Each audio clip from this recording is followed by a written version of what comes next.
Rela sekamar bertiga, istri kedua nunggu di luar saat istri pertama ibadah dengan suami. Viral cerita seorang wanita yang menjadi istri kedua dan hidup serumah dengan suami dan istri pertamanya.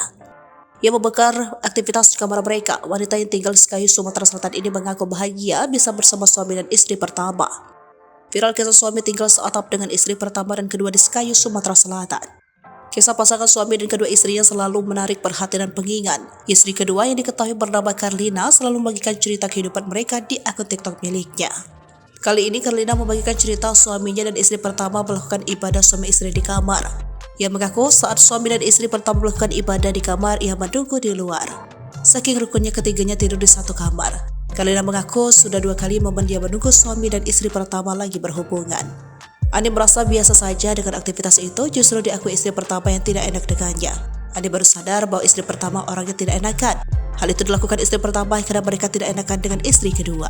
Adapun kejadian tersebut terjadi pagi hari. Kali ini istri pertama juga merasa tidak enak ke istri kedua setelah melayani suaminya. Ani mengaku istri pertama sangat baik kepada mereka sehingga Ani sulit untuk meninggalkan suami.